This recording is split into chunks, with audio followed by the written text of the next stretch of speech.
An answer to the question, What is Enlightenment? An essay by Immanuel Kant, published in 1784.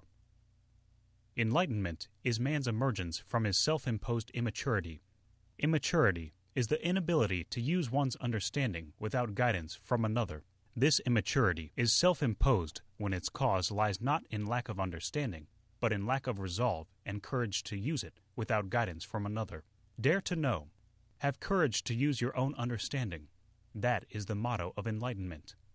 Laziness and cowardice are the reasons why so great a proportion of men, long after nature has released them from alien guidance, nonetheless gladly remain in lifelong immaturity, and why it is so easy for others to establish themselves as their guardians. It is so easy to be immature. If I have a book to serve as my understanding, a pastor to serve as my conscience, a physician to determine my diet for me, and so on, I need not exert myself at all. I need not think, if only I can pay, others will readily undertake the irksome work for me. The guardians, who have so benevolently taken over the supervision of men, have carefully seen to it that the far greatest part of them, including the entire fair sex, regard taking the step to maturity as very dangerous, not to mention difficult. Having first made their domestic livestock dumb, and having carefully made sure that these docile creatures will not take a single step without the go-cart to which they are harnessed, these guardians then show them the danger that threatens them should they attempt to walk alone. Now this danger is not actually so great, for after falling a few times, they would, in the end, certainly learn to walk, but an example of this kind makes men timid and usually frightens them out of all further attempts. Thus it is difficult for any individual man to work himself out of the immaturity that has all but become his nature. He has even become fond of this state, and for the time being is actually incapable of using his own understanding, for no one has ever allowed him to attempt it. Rules and formulas, those mechanical aids to the rational use, or rather misuse, of his natural gifts, are the shackles of a permanent immaturity. Whoever threw them off would still make only an uncertain leap over the smallest ditch, since he is unaccustomed to this kind of free movement.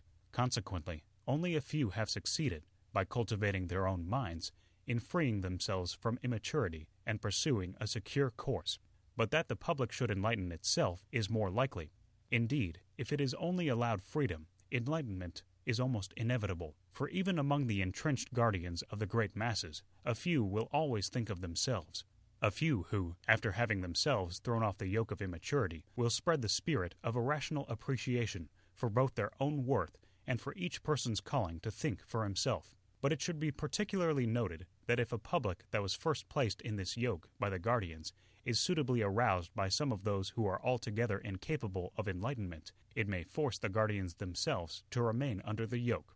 So pernicious is it to instill prejudices, for they finally take revenge upon their originators or on their descendants. Thus, a public can only attain enlightenment slowly. Perhaps a revolution can overthrow autocratic despotism and profiteering or power-grabbing oppression, but it can never truly reform a manner of thinking. Instead, new prejudices, just like the old ones they replace, will serve as a leash for the great unthinking mass. Nothing is required for this enlightenment except freedom, and the freedom in question is the least harmful of all, namely, the freedom to use reason publicly in all matters. But on all sides I hear, do not argue. The officer says, do not argue, drill. The taxman says, do not argue, pay. The pastor says, do not argue, believe. Only one ruler in the world says, argue as much as you want and about what you want, but obey.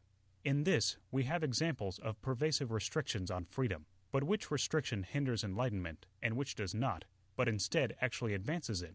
I reply, the public use of one's reason must always be free, and it alone can bring about enlightenment among mankind. The private use of reason may, however, often be very narrowly restricted, without otherwise hindering the progress of enlightenment. By the public use of one's own reason, I understand the use that anyone as a scholar makes of reason before the entire literate world. I call the private use of reason that which a person may make in a civic post or office that has been entrusted to him.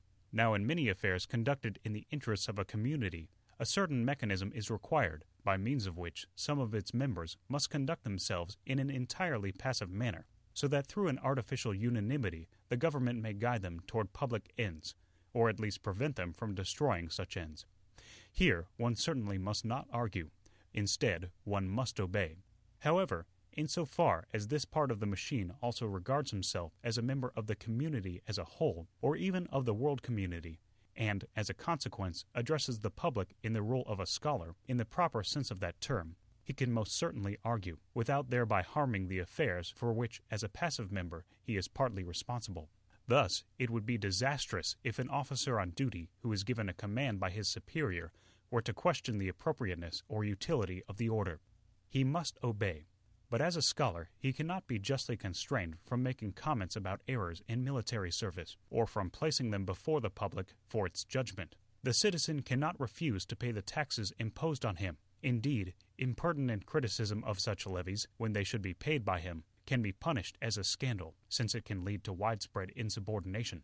But the same person does not act contrary to civic duty when, as a scholar, he publicly expresses his thoughts regarding the impropriety or even injustice of such taxes. Likewise, a pastor is bound to instruct his catechumens and congregation in accordance with the symbol of the church he serves, for he was appointed on that condition. But as a scholar he has complete freedom, indeed even the calling, to impart to the public all of his carefully considered and well-intentioned thoughts concerning mistaken aspects of that symbol, as well as his suggestions for the better arrangement of religious and church matters. Nothing in this can weigh on his conscience. What he teaches in consequence of his office as a servant of the church, he sets out as something with regard to which he has no discretion to teach in accord with his own lights. Rather, he offers it under the direction and in the name of another. He will say, "Our church teaches this or that, and these are the demonstrations it uses." He thereby extracts for his congregation all practical uses from precepts to which he would not himself subscribe with complete conviction, but whose presentation he can none the less undertake, since it is not entirely impossible that truth lies hidden in them, and, in any case, nothing contrary to the very nature of religion is to be found in them. If he believed he could find anything of the latter sort in them, he could not in good conscience serve in his position. He would have to resign. Thus an appointed teacher's use of his reason for the sake of his congregation is merely private, because, however large the congregation is, this use is always only domestic. In this regard, as a priest, he is not free, and cannot be such because he is acting under instructions from someone else